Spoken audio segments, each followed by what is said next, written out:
Lectura del Libro de Mormón, Alma, capítulo 3.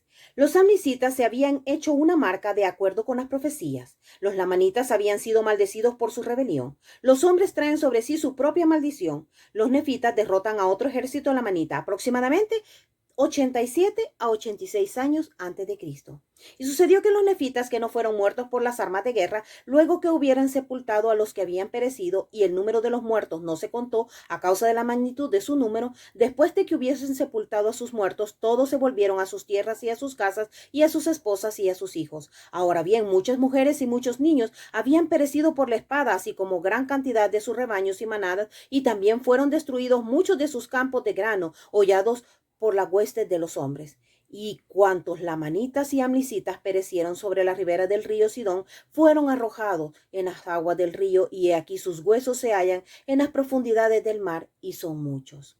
Y los amlicitas se distinguían de los nefitas porque se habían marcado con rojo la frente, a la manera de los lamanitas. Sin embargo, no se habían rapado la cabeza como los lamanitas, pues estos se rapaban la cabeza y andaban desnudos, con excepción de una faja de piel que ceñían alrededor de sus lomos, y también su armadura que llevaban ceñida alrededor de ellos, y sus arcos, sus flechas, sus piedras y sus ondas, etc. Y la piel de los lamanitas era obscura, conforme a la señal que fue puesta sobre sus padres, la cual fue una maldición sobre ellos por motivo de su transgresión y su rebelión en contra de sus hermanos Nefi, Jacob, José y Sam, que fueron hombres justos y santos. Y sus hermanos intentaron destruirlos, por lo tanto fueron maldecidos. Y el Señor Dios puso una señal sobre ellos, sí, sobre Lamán y Lemuel, y también sobre los hijos de Ismael y en las mujeres ismaelitas. Y se hizo esto para distinguir a su posteridad de la posteridad de sus hermanos, para que por ese medio el Señor Dios preservara a su pueblo, a fin de que no se mezclaran ni creyeran en tradiciones incorrectas que causarían su destrucción.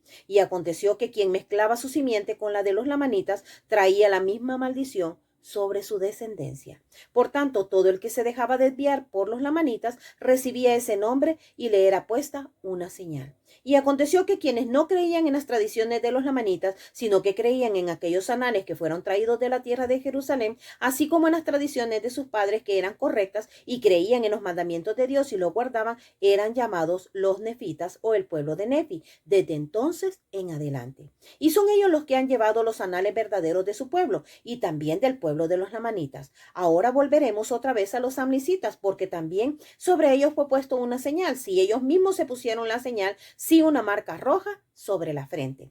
De este modo queda cumplida la palabra de Dios, porque estas son las palabras que él dijo a Nefi: he aquí he maldecido a los lamanitas y pondré sobre ellos una señal, para que ellos y su posteridad queden separados de ti y de tu posteridad desde hoy en adelante y para siempre, salvo que se arrepientan de su iniquidad y se vuelvan a mí, para que yo tenga misericordia de ellos. Y además pondré una señal sobre aquel que mezcle su simiente con la de tus hermanos, para que sean maldecidos también. Y además pondré una señal sobre el que pelee contra ti y tu posteridad. Y digo también que quien se separe de ti no se llamará más tu posteridad, y te bendeciré a ti y al que fuere llamado tu descendencia desde hoy en adelante y para siempre. Y estas fueron las promesas del Señor a Nefi y a su posteridad. Ahora bien, los amlicitas no sabían que estaban cumpliendo las palabras de Dios cuando empezaron a marcarse la frente. Sin embargo, se habían rebelado abiertamente contra Dios. Por tanto, fue menester que la maldición cayera sobre ellos. Ahora bien, quisiera que entendieseis que ellos trabajaron sobre sí mismos la maldición, y de igual manera todo hombre que es maldecido trae sobre sí su propia condenación.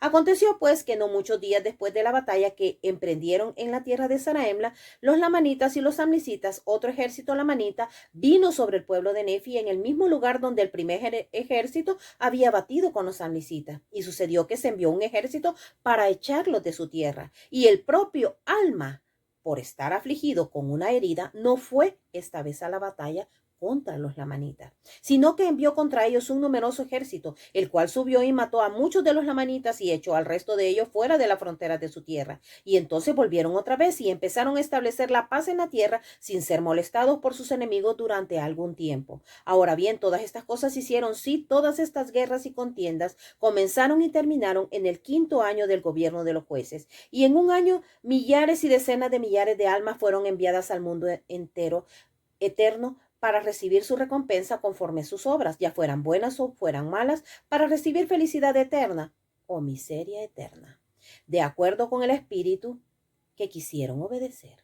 ya fuere un espíritu bueno, ya malo.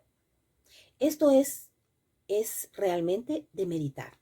Volvamos a repasar el versículo 26. Dice, y en un año, millares y decenas de millares de almas fueron enviadas al mundo eterno para recibir su recompensa, conforme a sus obras, ya fueren buenas o fueren malas, para recibir felicidad eterna o miseria eterna, de acuerdo con el espíritu que quisieron obedecer, ya fuere un espíritu bueno, ya malo. Estamos en esta tierra y tenemos nuestro libre albedrío. Nosotros decidimos a quién obedecer.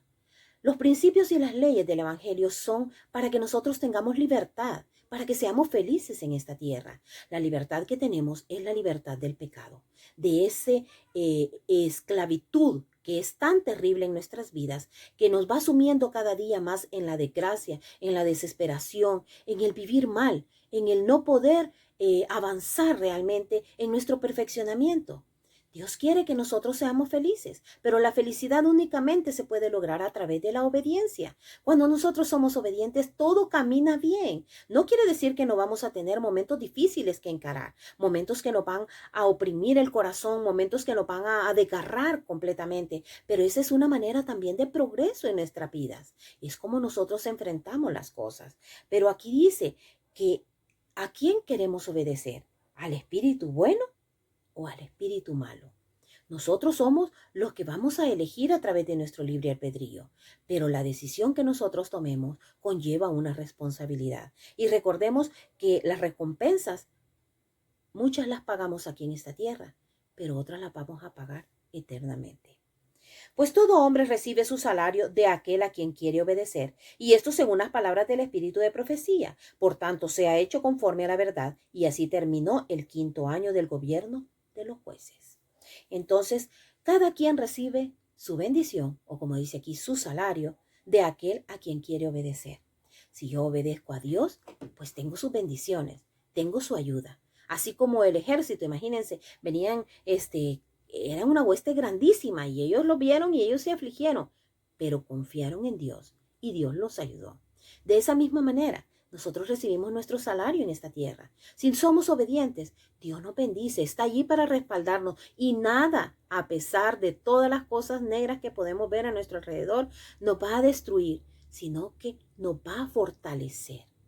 Y eso es lo que pasa siempre en nuestras vidas.